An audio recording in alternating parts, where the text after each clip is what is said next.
Let me get this straight. You don't have a job anymore.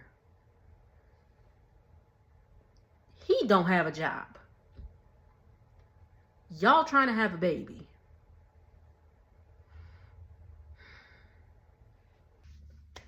What's up, y'all? Janae here. This is Life After Lockup, season 6, episode 11. We're back. This is the Life After Lockup edition.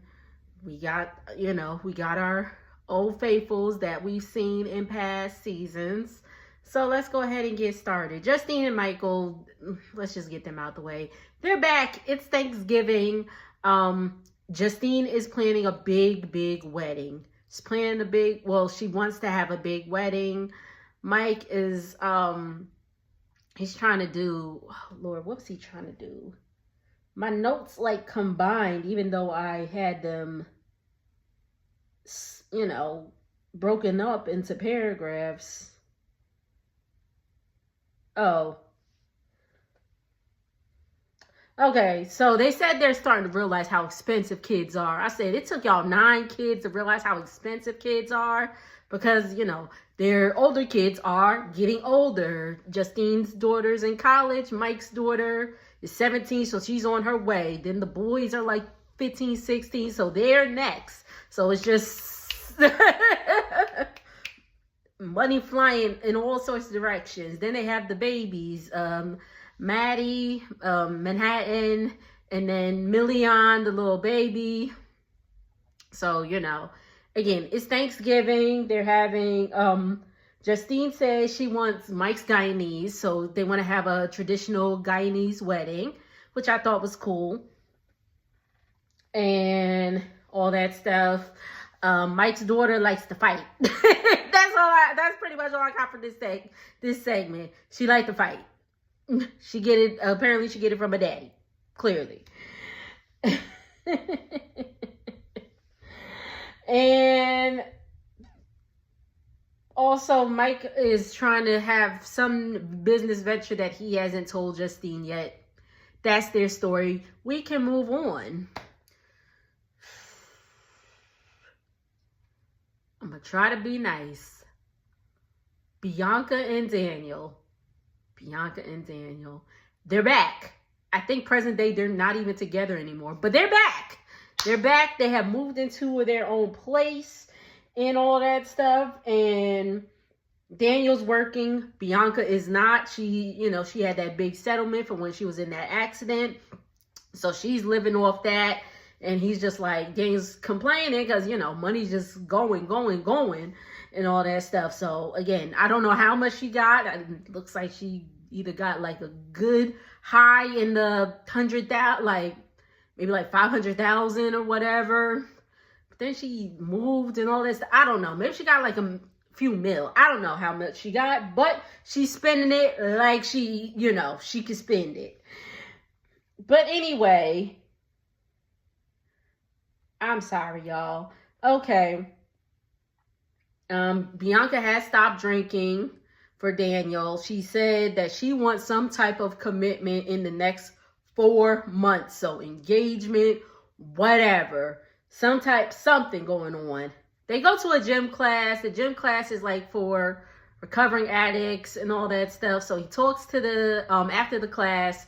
And mind you, Bianca complained the whole time. She's like, oh my God. And I was just like, oh my gosh. I mean, granted, who wants to work out? But it is what it is. Bianca, I'm sorry. Daniel speaking to the person that runs the class. Yeah, it was her. And he said that, he drank and all that stuff. So he had to slip up. But it's okay.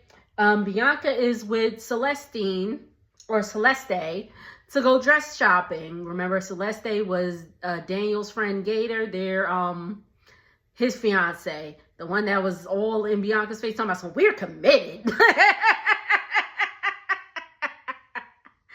We're committed. What are y'all doing?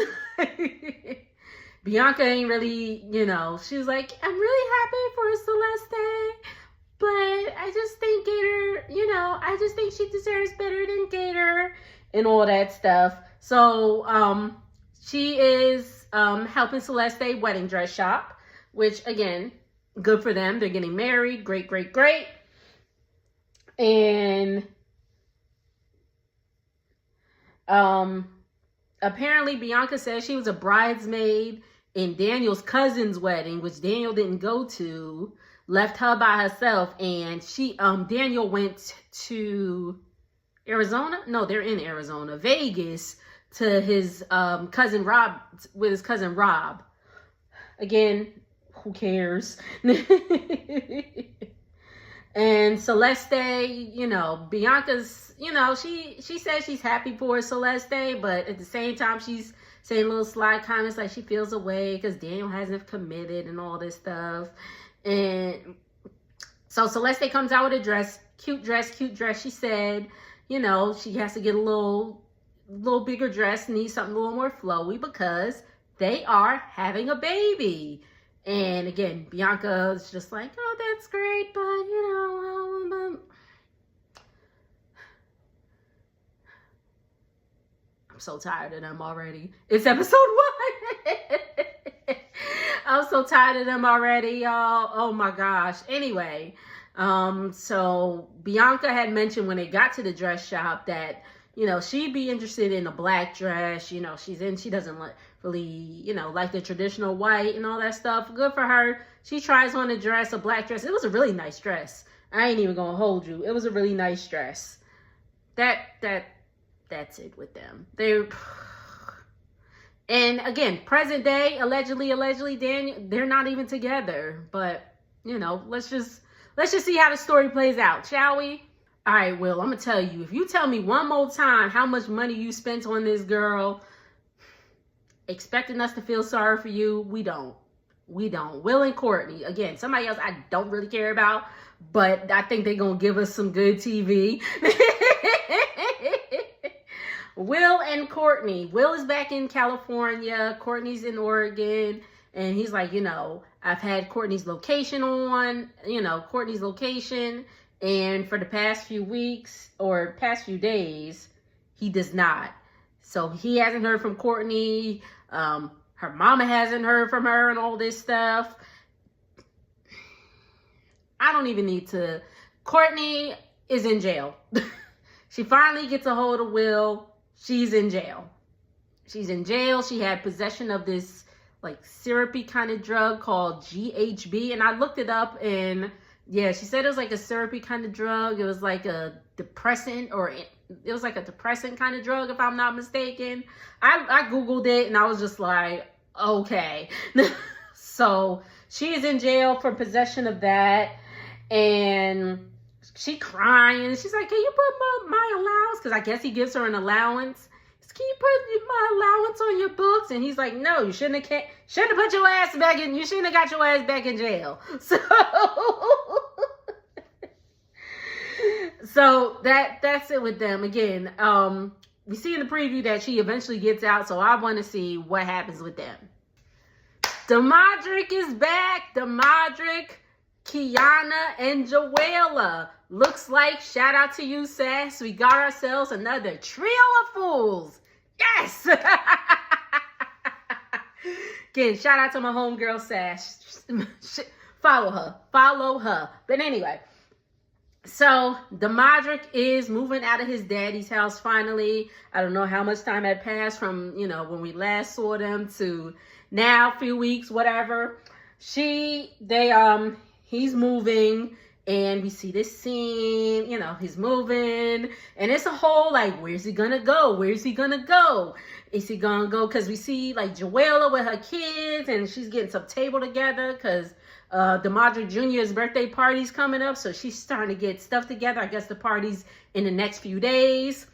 And then we see a scene with Kiana and her kids. Kiana has 2 kids. A 7-year-old son. Beautiful kids. Cute kids.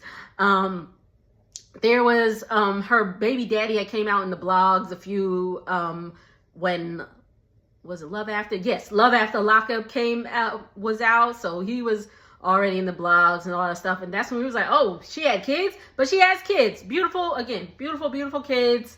We love kids here. Her 7-year-old is Jeremiah, the son, and then her 5-year-old daughter, Janiyah. Again, beautiful kids. They look like their daddy. Both of them. Because, we saw him in the blogs. But anyway. So it's this whole, where's he going? Is he going to be at Joella's house? He's driving. Is he going to drive to Joella's house? Is he going to drive to Kiana's house? So we hear a knock at both doors, actually. Joella's house and Kiana's house. And Joella opens the door, and it is her auntie. Kiana opens the door. It is Demadrick. Kiana said her kids were with G-Pa, to get everything settled and all that stuff. So they were with him, probably their daddy too, but that's what's going on there. And Joella's talking to her aunt. She's like, I'm not trying to be all sad and all this stuff about Demadrick. And so Kiana has a moment with the kids and Demadrick. They're, chilling on the couch or whatever. And he said he about to go to Joella's house to talk about the party and all that stuff coming. Apparently, Joella said, Q's kids can come, she can't come. She can't come. And I guess me as a mom, I'd be like, well, then my kids can't come. Because, I'm just saying.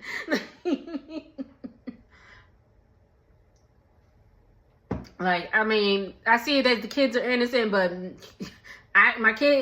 you want me to drop off my kids knowing we got beef, knowing we got issues, and I can't come, my kids ain't going. It'd be different if we was cool and, I could trust them around, but even still. But anyway, we going I'm sorry, y'all. So we know that Joella and Demadrick had, last time we saw them, they had slept together and all that stuff. And I guess they're still sleeping together, whatever. Q's like, I'm sorry. Demadrick swears he made his decision. He's with Q. Joella's like, I don't know. It's the coochie. I was like, oh my God. I was like, okay. She's like, but Demadrick's still playing with her feelings, saying he want his family and all that stuff. I'm like, y'all just need to leave Demadrick alone. Leave him alone. Joella can't because they got kids, but don't cut him off. If that's the case, cut him off, Joella. Period. Cut him off. Y'all got to deal with each other. Y'all got kids together, but cut him off. Q, y'all ain't got no kids together, so you don't have to deal with him. So, hello. Anyway. So, apparently, again, Joella reiterates that Q's kids can come to the party. Q can't. Apparently, Q had gotten hold of Demadrick's phone, and Joella had sent him some pictures in her laundry or whatever. So she posted them. Q posted them on social media, which, is not cool. Don't be posting pictures of me and my unmentionables and all that stuff. No, not cool at all. Like I said, they both need to leave Demadrick alone. Let's go ahead and move on. We see Brooke. Brooke laid back with her legs in the air. I'm not going to lift my leg. But she laid back with her legs in the air. With her legs in the air trying to she said they took some pre-seed, which is supposed to help the little swimmers swim, and like an old wives' tale to get pregnant faster, or to get pregnant after you do the duty. You're supposed to lay with your legs up and it's supposed to make the sperm travel. Old wives' tale. So that's what Brooke is doing, and I'm just like, okay. All right, Brooke and JK, we are here. We're back. We see them. They gonna give us a time. They're gonna give us a time, because even I believe present day, they not even together, because Brooke is just like, I saw a post from Brooke like, can we just let this thing play out? Because something like that. She was talking. So they not even together. Anyway, so Brooke is so they've been getting it in, and I was like, y'all getting it in at in the hospital bed still? I hope the mama's roommate was like, I need my room back. But the way it was looking like, they look like they sleeping on the floor and all this stuff. And I'm just like, bro, where you go home to your kids? You got a place. Damn. Go home to your kids. She just want to be up under JK sitting on the floor. Get up out of here. Child, anyway. So again, they've been getting, she's getting her stuff together. She getting ready to go to work. The mom, she's like, oh, JK's like, mama probably heard us and all that stuff. Well, yeah, you having sex in her living room. Of course she gonna hear. It's a one-level house. Shit. She gonna hear something. Anyway. So Brooke says she's going to work. She says she has a secret. Okay. And then JK says he can't get a job yet because he doesn't have his social security card. And I was like, well, did he lose it? Did he physically lose it? Which may have been the case. I was like, I know you don't lose it because you go to jail. Like, you're still a person. Like, but maybe he lost it and all that stuff, and that's what he's waiting for. Just go on down to the Social Security office. But anyway. But, okay. So, JK's mama says that they need to settle down and all that. Get settled. JK needs to get settled before they even think about having a baby. And I'm like, thank you, because where the baby going to sleep? The baby can't sleep on the floor. Where the baby gonna sleep? Where the baby gonna live? It seems like there's already enough people in JK mama house. I'm just saying. Anyway, Brooke meets up with Bonnie, who is her roommate and also JK's best friend. Visits Bonnie at work, and Bonnie's like, okay, let me just get get their orders in and we could talk. I'm like, damn, you could just be like, obviously she's a waitress. I'm like, damn, you could just be like, all right, here, ticket number, and you could just sit down and talk to your friends. Like, y'all with y'all jobs. I'm like, damn, what is happening? I'm sorry.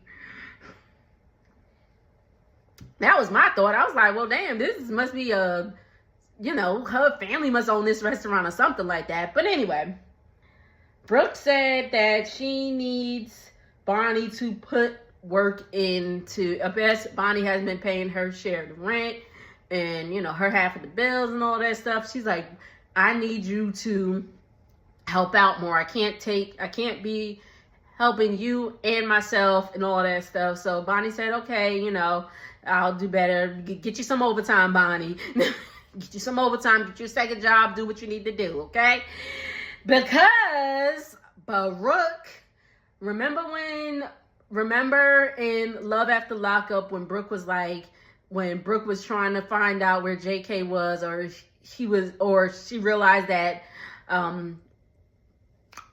JK was in Mart, which is where Alex lives, was meeting up with Martin. She was like, she left, she was at work, she's like, whatever, I might have to leave, I might lost my job just getting this, Well, she lost her damn job being stupid as hell, walking off the job. And I was like, don't her and her mom work together? I hope her mama fired her. That'd be good for her.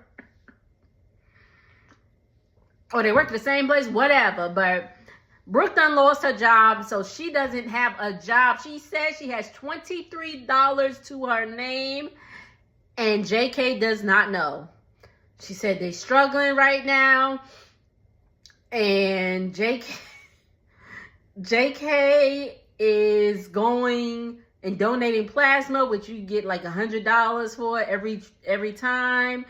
But you can only donate, what he said, you can only go twice a week and all that stuff. And I was like, huh?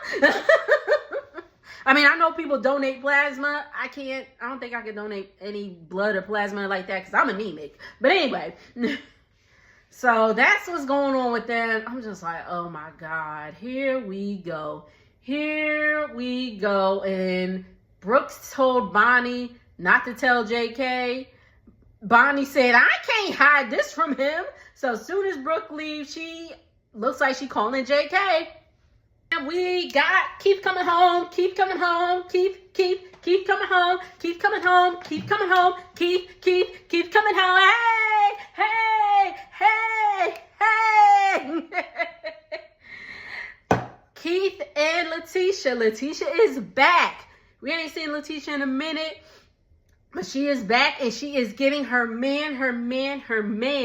Keith is home, y'all. Keith is home.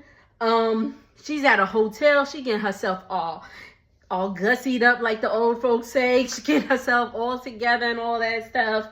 And she said she still owns her accounting firm. She said she got caught up with a theft charge. She pled not guilty because she ain't guilty. Said it's a disgruntled customer and all that stuff. So we'll see how it goes with that.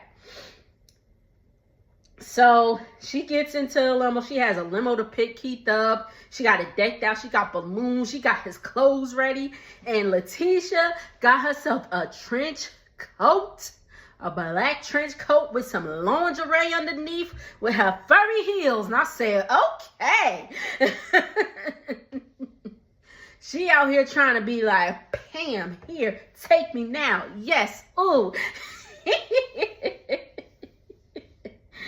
So, again, she gets to the bus stop. So they're in Colorado, and they pretty much, soon as, they get Keith, they pretty much need to go back to Iowa because he needs to be at the halfway house at a certain time. So, first of all, she gets to the highway. She gets to the bus stop, and she's like, oh my God. She crying. She's over emotional, which, okay, that's great. And finally, we see Keith. Keith's not a bad looking guy. He's not a bad looking guy at all. First of all, that hair, yes. Yes, my lock brother, okay? I don't know if I'm going to go that long, but come on, Keith. And it is beautiful. He still got his edges. I said, come on, Keith. Yes! But they see each other. She's just happy, overcome with emotion. It's cute. It's a nice, nice to see. Awesome. And Keith gets in the limo, and Letitia is like, bam. So she shows, and they in the limo kissing and all that stuff. And she said, Keith said he's worried about, because I guess she was going to take the limo and drive back to Iowa. And Keith said he wasn't sure about, how it would look if he pulled up to the halfway house, or was it the halfway house or parole? Was it parole or the halfway house? I think it is the halfway house. But anyway, she wasn't sure how, that would look showing up in a limo. And he's just going to take the bus back to Iowa. She was like, all right, then I'm going to take the bus with you. But got this limo. Let's ride around. So they riding around. I know that driver probably like, I know these ain't doing it in the back.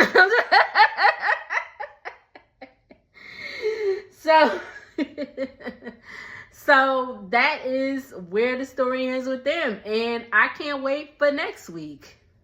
So make sure to like, comment, and subscribe. I want to try to, for next week, I want to try to get the recap up on Friday, because next Saturday is my birthday! I'm gonna be 35, y'all. I'm gonna be 35. That's crazy. So I was thinking maybe, I don't know. Because I really don't have anything, I don't really have anything planned for next Saturday. My boyfriend and I, because he has to work next Saturday, my boyfriend and I, we're going out next Sunday. So I don't really have anything planned. But we'll see if I want to try to get it out Friday night so y'all can have something to watch. But yeah, my birthday's next Saturday, Leo season. Shout out to them Leos. Hey. Letitia's a Leo. Hey. But yeah, thank y'all so much for tuning in. Make sure to like, comment, and subscribe. I will see y'all on the next one. Later.